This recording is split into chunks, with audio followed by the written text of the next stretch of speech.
हवा में पुरानी लकड़ी और तेल लगी धातु की गंध भरी हुई थी। यह गंध एक पुरानी कहानी की तरह थी, जो समय के साथ और भी गहरी हो गई थी। हर कोने में, हर दराज में एक इतिहास छुपा हुआ था, जो केवल ध्यान से देखने पर ही प्रकट होता था। धूल भरी खिड़कियों से हल्की रोशनी आ रही थी, जिससे घड़ियों की कतारें चमक रही थीं। ये रोशनी एक जादुई एहसास देती थी, जैसे समय खुद अपनी कहानी बयां कर रहा हो। हर घड़ी की चमक में एक अलग कहानी छुपी थी, जो मिस्टर होलोवे की कुशलता का प्रमाण थी। उनकी टिक टिक एक सम्मोहक संगीत बना रही थी। ये संगीत एक लय में था, जो दिल की धड़कन की तरह था। हर टिक टिक में एक रहस्य छुपा था, जो केवल मिस्टर होलोवे ही समझ सकते थे। यह संगीत एक अनंत यात्रा की तरह था, जो कभी खत्म नहीं होती। ये घड़ी साज मिस्टर होलोवे का अड्डा था। यहाँ वह अपने विचारों में खोए रहते थे, घड़ियों के साथ एक अनोखा संबंध बनाते थे। उनके लिए यह दुकान केवल एक काम की जगह नहीं थी, बल्कि एक मंदिर था, जहाँ वह समय की पूजा करते थे। उनकी वर्कशॉप, जो एक शांत गली में बनी हुई थी, चहल पहल वाले शहर में एक पुरानी यादों की निशानी थी। यह गली एक समय की सुरंग की तरह थी, जो आपको एक अलग दुनिया में ले जाती थी। यहाँ की शांति में एक गहरा रहस्य छुपा था, जो केवल कुछ ही लोग समझ सकते थे। मिस्टर होलोवे एक रहस्य थे। उनकी आंखों में एक गहरा सागर था, जिसमें अनगिनत कहानियां छुपी थीं। वह एक पहेली की तरह थे, जिसे सुलझाना आसान नहीं था। उनकी उपस्थिति में एक जादू था, जो हर किसी को अपनी ओर खींचता था। मोटे चश्मे से बड़ी दिखने वाली उनकी आंखों में प्राचीन रहस्य थे। ये आंखें समय की गहराइयों को देख चुकी थीं और उनमें छुपे हर रहस्य को समझ चुकी थीं। उनकी आंखों में एक चमक थी, जो उनकी बुद्धिमत्ता और अनुभव का प्रमाण थी। उम्र के साथ सख्त हो चुके उनके हाथ एक कुशल कारीगर की तरह सटीकता से चलते थे। वह कम बोलते थे, लेकिन उनके हाथों की हर हरकत एक कहानी कहती थी। उनके हाथों में एक जादू था, जो हर टूटी हुई घड़ी को नया जीवन दे सकता था। उनके शब्द मापे हुए और धीमे होते थे, जैसे हर शब्द का एक विशेष महत्व हो। वह हर शब्द को सोच समझकर बोलते थे, जैसे वह किसी गहरे रहस्य को प्रकट कर रहे हैं।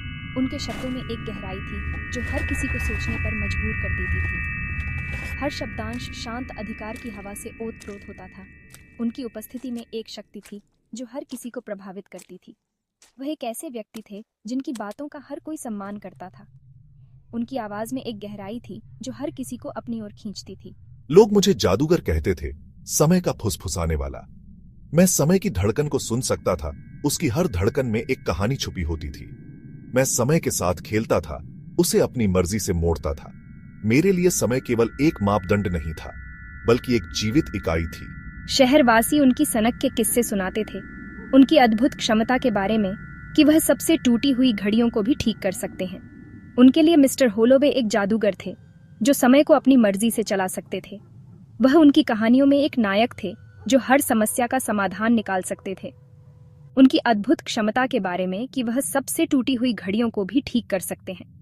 यह क्षमता एक वरदान की तरह थी, जो उन्हें दूसरों से अलग बनाती थी। वह हर घड़ी को एक नई जिंदगी देते थे, जैसे वह समय को फिर से जीवित कर रहे हों। लेकिन मिस्टर होलोवे सच्चाई जानते थे। वह जानते थे कि उनकी क्षमता केवल एक कला नहीं थी, बल्कि एक जिम्मेदारी थी। वह जानते थे कि हर घड़ी में एक रहस्य छुपा होता है, जिसे समझना और संभालना उनकी जिम्मेदारी थी। वह तो बस एक संरक्षक थे, पीढ़ियों से चली आ रही गुप्त बातों के रखवाले। उनके पास एक किताब थी, जिसमें समय के हर रहस्य को दर्ज किया गया था। वह इस किताब के संरक्षक थे और इसे सुरक्षित रखना उनकी जिम्मेदारी थी। उनकी घड़ियां केवल समय बताने वाले यंत्र नहीं थीं। वे कहीं अधिक शक्तिशाली, कहीं अधिक खतरनाक चीज के पात्र थे। हर घड़ी में एक जादू छुपा था, जो समय को मोड़ सकता था। ये घड़ियां केवल समय को मापने के लिए नहीं थीं, बल्कि समय को नियंत्रित करने के लिए थीं। वे कहीं अधिक शक्तिशाली, कहीं अधिक खतरनाक चीज के पात्र थे। ये घड़ियां एक जादू का हिस्सा थीं, जो समय को अपनी मर्जी से चला सकती थीं। ये घड़ियां एक शक्ति का प्रतीक थीं, जो हर किसी के पास नहीं होती, और वह, उनका रक्षक, अपने झुके हुए कंधों पर उनके रहस्यों का भार ढोता था। यह भार केवल एक जिम्मेदारी नहीं थी, बल्कि एक वरदान भी था। वह जानते थे कि यह रहस्य केवल उनके पास सुरक्षित है और उन्हें इसे संभालना है। उनके कंधों पर यह भार एक सम्मान की तरह था, जिसे वह गर्व से ढोते थे। नायरा उस दुकान की ओर ऐसे खींची चली आ रही थी, जैसे कोई पतंगा टिमटिमाती लौ की ओर खींचा चला आता है। उसकी आंखों में एक अजीब सी चमक थी, जैसे उसे किसी रहस्य का पता चलने वाला हो। ज्ञान की अतृप्त प्यास वाली एक युवती, उसने फुसफुसाहटें सुनी थीं। ये फुसफुसाहटें उसे उस दुकान की ओर खींच रही थीं, जैसे कोई अदृश्य शक्ति उसे वहां ले जाना चाहती हो।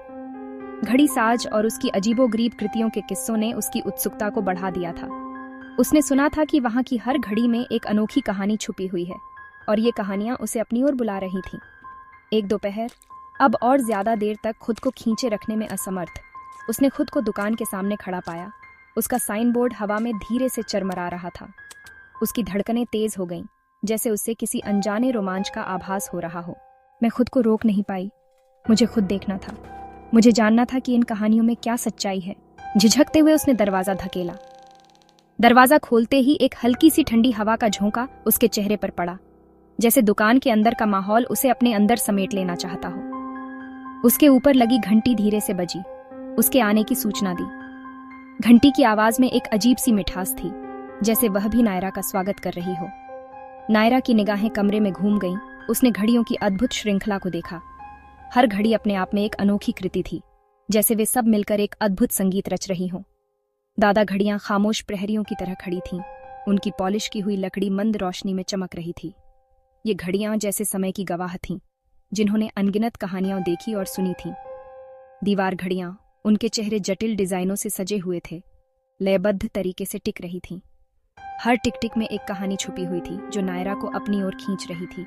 और अनगिनत अलमारियों पर छोटी घड़ियां रखी हुई थीं, हर एक अनोखी, हर एक अपनी खामोश कहानी कह रही थी। ये छोटी घड़ियां जैसे समय के छोटे छोटे टुकड़े थीं, जो मिलकर एक बड़ी कहानी बुन रही थीं। नायरा ने अपनी रीढ़ की हड्डी में एक सिहरन महसूस की। उसे ऐसा लगा जैसे वह किसी अदृश्य शक्ति के संपर्क में आ गई हो, जो उसे इन घड़ियों की कहानियां सुनाना चाहती हो। हवा में सिर्फ लकड़ी और धातु की गंध ही नहीं, बल्कि रहस्य की एक स्पष्ट अनुभूति भी थी। हर घड़ी, हर कोना, हर वस्तु जैसे एक गहरे रहस्य को छुपाए हुए थी। ऐसा लग रहा था जैसे इन दीवारों के भीतर समय ही अलग तरह से चल रहा हो। यहाँ का समय बाहरी दुनिया से अलग था, जैसे यह दुकान एक अलग ही आयाम में स्थित हो।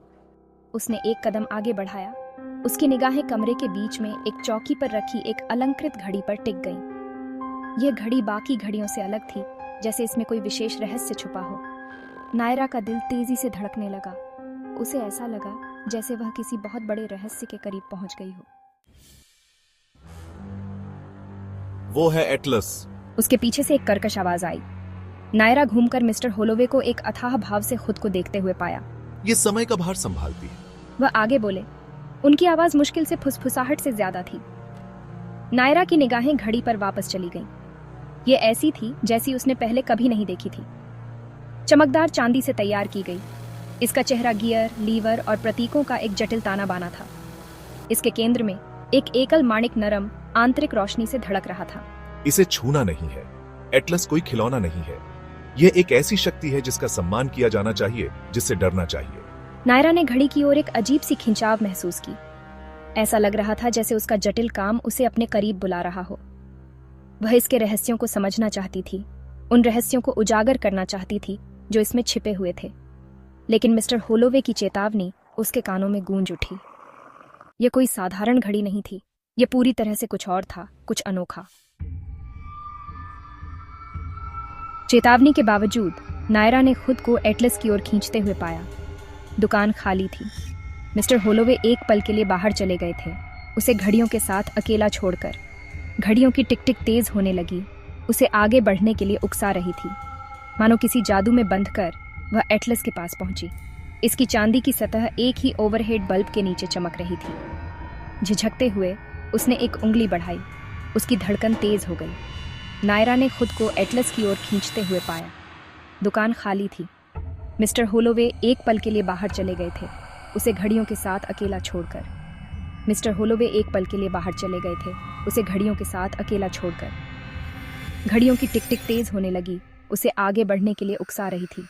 उनकी टिक टिक तेज होने लगी, उसे आगे बढ़ने के लिए उकसा रही थी। मानो किसी जादू में बंधकर वह एटलस के पास पहुंची। मानो किसी जादू में बंधकर वह एटलस के पास पहुंची। वह एटलस के पास पहुंची। इसकी चांदी की सतह एक ही ओवरहेड बल्ब के नीचे चमक रही थी।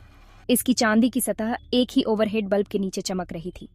झिझकते हुए उसने एक उंगली बढ़ाई। उसकी धड़कन तेज हो गई। उसकी धड़कन तेज हो गई। बस एक स्पर्श, इससे क्या नुकसान हो सकता है? जिस क्षण उसकी उंगली की नोक ठंडी धातु से छू गई, दुनिया रंगों और ध्वनियों के एक चक्करदार भंवर में घुल गई। उसने हाँफते हुए, लड़खड़ाते हुए पीछे हट गई, क्योंकि उसके चारों ओर घड़ियों की टिक टिक धीमी होने लगी, मुड़ने लगी, एक ही असंगत ड्रोन में मिल गई। दुनिया रंगों और ध्वनियों के एक चक्करदार भंवर में घुल गई। उसने हाँफते हुए, लड़खड़ाते हुए पीछे हट गई, क्योंकि उसके चारों ओर घड़ियों की टिक टिक धीमी होने लगी, मुड़ने लगी, एक ही असंगत ड्रोन में मिल गई, मुड़ने लगी, एक ही असंगत ड्रोन में मिल गई। जब दुनिया एक बार फिर उसके चारों ओर जम गई, तो उसने खुद को उसी दुकान में पाया। फिर भी सब कुछ अलग लग रहा था। हवा और घनी लगी, रोशनी मंद, धूल और पुराने कागज की गंध बहुत तेज थी, और घड़ियां जमी हुई थीं। उनके कांटे अपनी जगह पर बंद थे। तो उसने खुद को उसी दुकान में पाया। फिर भी सब कुछ अलग लग रहा था। फिर भी सब कुछ अलग लग रहा था। हवा और घनी लगी, रोशनी मंद, धूल और पुराने कागज की गंध बहुत तेज थी, और घड़ियां जमी हुई थीं। उनके कांटे अपनी जगह पर बंद थे। उनके कांटे अपनी जगह पर बंद थे। नायरा के पेट में डर समा गया। उसे चेतावनी दी गई थी। उसने एटलस को छू लिया था, और ऐसा करने में उसने किसी ऐसी चीज के साथ छेड़छाड़ की थी जिसे वह नहीं समझती थी। उसने समय के नाजुक संतुलन को बिगाड़ दिया था। उसे चेतावनी दी गई थी। उसने एटलस को छू लिया था, और ऐसा करने में उसने किसी ऐसी चीज के साथ छेड़छाड़ की थी जिसे वह नहीं समझती थी। उसने किसी ऐसी चीज के साथ छेड़छाड़ की थी जिसे वह नहीं समझती थी। उसने समय के नाजुक संतुलन को बिगाड़ दिया था।